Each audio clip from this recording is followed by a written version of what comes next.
Please give a warm welcome to Robby Starbuck.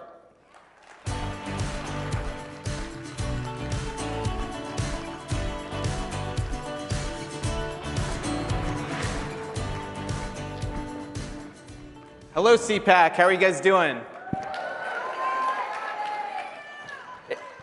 If you don't know me already, I started out as a director-producer in Hollywood. I've directed Oscar-winning actors, actresses, and some of the biggest music stars in the world. But in 2015, I came out as a Republican, the most unforgivable crime you can commit in Hollywood. And then I endorsed Trump, which they didn't know that you could do something worse than come out as Republican, but that was it. That was not a very popular thing to do. But I would do it all over again a million times if given the chance, despite losing 85% of our business in that first year, and my little girl being called a racist because her Cuban dad was conservative. You know, and I would do it over and over again because this country gave me the opportunity to stand up. And that's something that a lot of people lose sight of.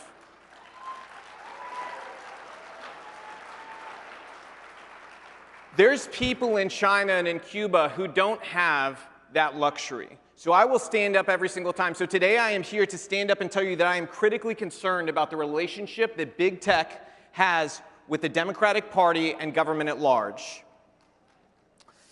It doesn't stop just, you know, on the base level of, oh, there's censorship. If you pull a layer back, you'll see that at each one of these big tech companies, they are actually hiring people that have worked for the Democrats. At Twitter, their comms director worked for Kamala Harris as her press secretary. At Instagram, theirs used to work for Michelle Obama and Hillary Clinton. And at Facebook, theirs worked for Barbara Boxer. The list goes on and on. I could be here my entire time slot if I kept going. To make matters worse, there's people in Congress who actually endorse their silencing of you, and not only that, they believe it should go a step further. They want there to be a social credit system because then you'll be so afraid to state your opinion that you'll hold it back for fear that your business will be destroyed, your access to the platforms will be destroyed. This is why we need to acknowledge as conservatives that we are in a culture war and we are losing.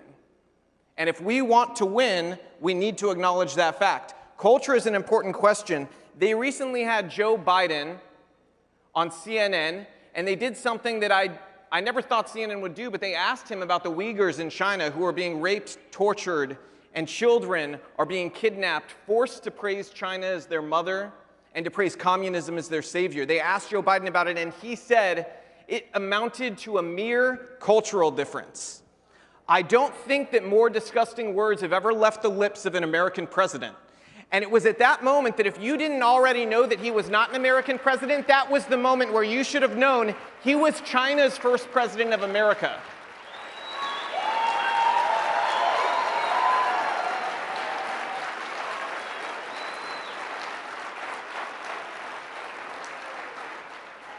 And why is that important? That's important because our own culture is shifting. So if he can discredit that to just a mere cultural difference, what will the leader of the Democratic Party and the Democratic Party at large do when our own culture shifts to a point where, I can give you an example, recently a lawyer at PBS, yes, PBS, where they make children's show, a lawyer there called for Republicans' children to be put into re-education camps. So what happens if our own culture shifts to that point where that becomes acceptable? I think we all know the answer to that, and that's why we have to fight back. So I want to praise the people who are doing it right. People like the Daily Wire, who just hired Gina Carano after she was fired by Disney and Lucasfilms. Ron DeSantis and Josh Hawley, who are fighting through legislation. And now to all of us, what we need to do, we need to put the pressure on our AGs, our state legislatures, our congressmen, congresswomen. We need to pressure our governors to go ahead and bring that fight the same way that Ron DeSantis and Josh Hawley have, and people like Matt Gaetz, who's following after me. Our biggest donors need to match them with funding because we are not going to be given a seat at the table by these people in Hollywood. It is never going to happen. We have to build our own pillars of culture in academia, publishing, music, film, all around. And I'm not talking about something that's narrowly attractive. I'm talking about something that's broadly attractive to everybody because that's how the left got here. They used subtlety to change the minds of children, reaffirmed it at college, and then the kids came home hating the values their parents had raised them with. We can't allow that to happen for another generation. So I am calling us all to action. You know, Ronald Reagan once said that we had a time for choosing. And I'm saying that we have a time for choosing again. If we want this party to survive, we need to go back to his words. Reagan once said that we face the greatest enemy in man's long climb from the swamp to the stars, and that if we lose that war, that in so doing we would lose this freedom of ours.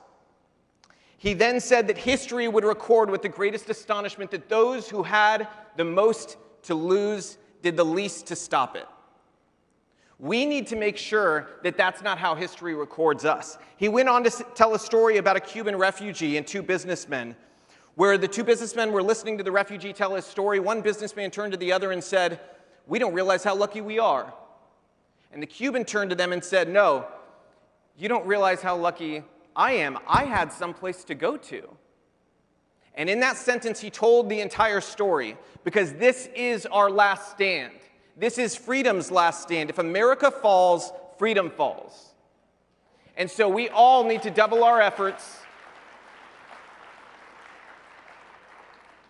We all need to double our efforts and make sure that we left nothing on the table, because this is a fight worth having. This is a country worth saving, and freedom is something that should be a human right. And we are the fighters who need to ensure that the next generation has it.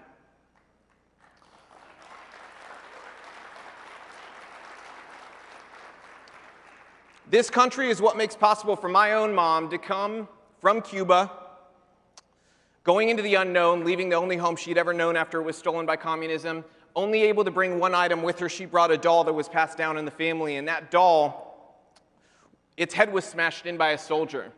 And I say that because I want you to know that that's what leftism does. It steals everything from you. And so this is our last stand. I hope you join me in fighting for freedom. That's why I'm able to stand up here. That freedom in America is the reason I can be here and say that I am running for Congress in the state of Tennessee in 2022.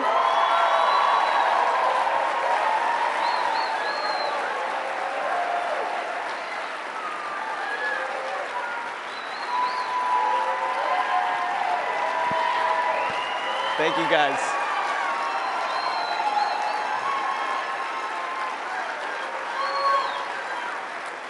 And lastly, I just want to say that this is my last remark. Mark Zuckerberg, Jack Dorsey, a wave of lions is coming in 2022. We will not allow you to get away with what you've gotten away with anymore.